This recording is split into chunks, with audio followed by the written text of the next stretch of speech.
Hello wonderful people, today we've got new trailer for Dark Souls 3, many new things in the video, a lot of gameplay, epic as shit. So let's watch it, then I'll break it down for you.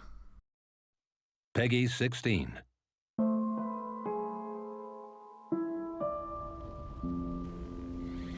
You with the sad eyes, don't be discouraged. All I realize it's hard to take courage in a world full of people. You can lose sight of it all, and the darkness inside you can make you feel so small.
This is Dark Souls 3, ladies and gentlemen. You will fall. Prepare to die, brothers. Prepare to die. But other than that, the game looks gorgeous. The music is unfitting for the trailer. I'm sure a lot of people agree on that. Although don't forget, From Software is not responsible for the marketing. That's Bandai Namco, the publishers, whatever their name is. And they have a history of bad trailers and bad music. They just have to do something with the trailer. But other than that, there's a lot of new things, and let's discuss them. Let's start with a breakdown, shall we? Yes, indeed. Havel monsters will be back. Joking with you guys. The trailer starts by showing breathtaking scenery, and as we all know, the setting of the game is going to be dark in nature, and the world is in the verge of destruction. Yet, the scenery is still breathtaking and beautiful, and I really love this aspect of Dark Souls. Here we see a new area of the game. As you can see corpses hanging on these, arrow things. This reminds me of Vlad the Impaler from history, where, he killed the people on a wheel and impaled them with a stick. However, we did see similar kind of arrows being thrown at the player from previous gameplay that From Software themselves released. So I guess that's in the same area. And I really like that the area is a bit colorful, there's a bit of greenery, it actually looks like Himwick from Bloodborne. And why I like this, because Bloodborne, the theme was very consistent, the game was very dark throughout, and there wasn't different contrast of colors, which I actually disliked, and I thought they will redeem that in the DLC. However, we didn't get that, so hopefully in Dark Souls 3 there's gonna be green areas like in Dark Souls 1, like in the Duke's Archives or at Royal Woods. So they showed this clip for literally just 1 second, and I don't know what that hand is. I cannot even guess what this is. Maybe it's a monster, maybe it's some NPC, I have no idea. But we do see a banner-like thing that the player is holding, which we saw before, one of the high-pick photos that they released 2 weeks ago. But we still don't know what they do exactly. I'm really curious to know what they do. So if you have any suggestions, let us know in the comment section. So this is the boss we've seen before. He looks like Smo. And then we see this new enemy with a scythe. Looks gorgeous. Very similar to the one in Bloodborne. Hopefully they're getting that moveset back. Then we see this tough enemy. He looks tough with the soul and the shield on the back. Looks very similar to one of the enemies in the Chalice dungeons in Bloodborne. We also see the tree boss we've seen before. And we also see the giants from Dark Souls 1 coming back. This giant. This breed was extinct, or it wasn't available, or they weren't in Dark Souls 2. However, they were in Dark Souls 1. In Dark Souls 2, they give us different giants. So my guess is there's different breeds of giants. I don't know. And I guess there's a hybrid maybe in Dark Souls 3. Well, we have to wait and see for that. Here we see a Hades Knight enemy. Very similar from the one from Dark Souls 2. I don't know if he's gonna be, you know, passive. That's my guess. But he looks like tougher than the other hollows around him. And then we see the player with hollows in a cage walking. I wonder if these are enemies or just hollows wandering around. So finally, now we start with the gameplay. This is the first confirmation of fat trolling in Dark Souls 3. We have never seen a fat troll. This is a fat troll with a buffed longsword with lightning, and it looks gorgeous, man. I really like it. So here we see a great sword. That's the first time we've seen a great sword on the trailer. We saw the great sword last week. There was footage of gameplay for we saw the weapon art for the great sword. But other than that, that's, you can say, the first time we see it. Looks amazing. The swag on it is unparalleled until now. I really like how they look, the great swords, and how the character holds them. So cool, bro. So cool. Here we have another 1-second clip, and I have to say, I had a smile on my face when I saw this. Classic Dark Souls death. Classic. And you can see also a crystal enemy in the beginning, and also using crystal attacks. We did not see this in Dark Souls 2. It was available only in Dark Souls 1. We had these crystal enemies. So it's good that we have them back, I guess. So here we see a new boss never seen before. Looks like Cleric Beast number 2 for me, but still looks cool as hell. Look at him. I don't know what he is exactly. I guess he's like a demon or something like that. And also, if you notice, he's in the same area we talked about before. Here you can see they show us a montage of the longsword, I guess, and we also see an armor with a cape that looks very reminiscent of the Drake Blood armor from Dark Souls 2. The armors look cool, you have to admit.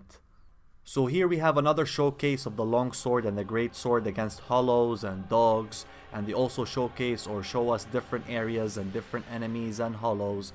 And if you notice, the maps in the game is very huge. Like, we never had this in either Dark Souls 2 or 1. So I'm really hyped for this. I cannot wait, man, to play Dark Souls 3.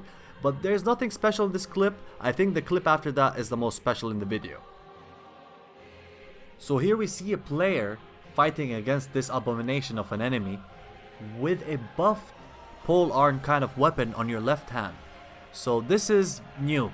So in case you don't know, you can never ever buff your left hand with normal resins in Dark Souls 2 or 1. There was a way to buff your left hand in Dark Souls 2, but you had to use spells. I don't know if he's using a spell or if this is a resin. From what I can see, I can tell that it's a resin. I really don't know, but this is a big deal. First off, in Dark Souls 1, we never had power stance, and comboing two weapons never worked correctly, or, you know, never felt right.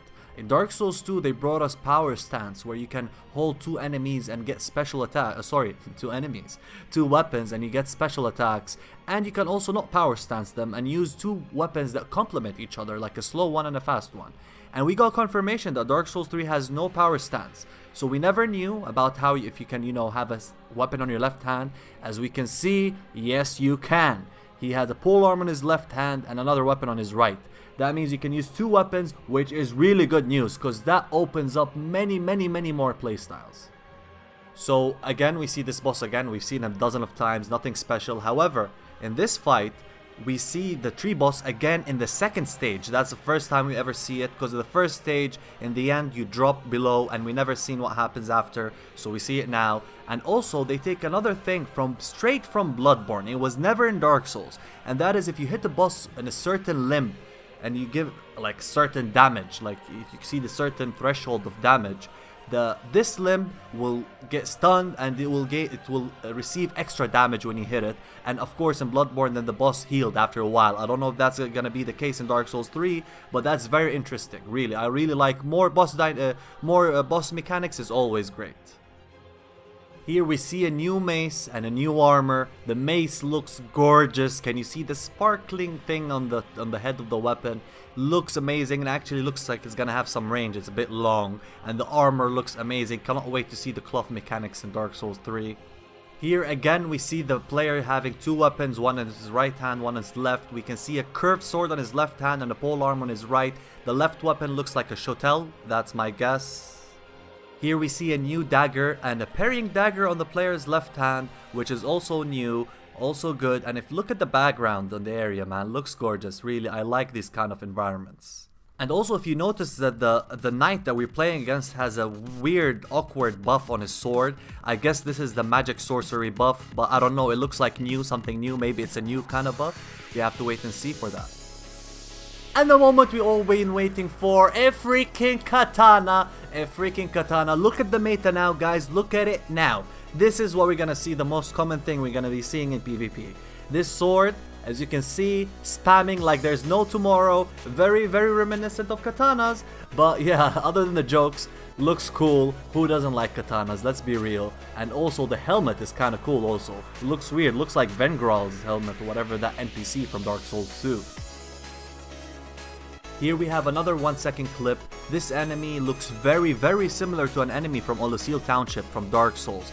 And it's most likely he is the same enemy, or you know, a distant cousin or whatever, you know. So finally, this is the last clip. We also see another instance of the player using his sword instead of a shield in his left hand with 2 katanas with a black finish. Awesome, man, awesome. Really looks nice. So this is the only special things I found in the trailer. If there's something I missed, please let me know in the comment section. And also, in case you don't know, I'm going to be playing Dark Souls 3 in 5th and 6th of March, so before release on the PC. So I'm going to be reviewing that, so make sure to subscribe for that. And thanks a lot, guys, for watching. I'll see you on my next video. Peace.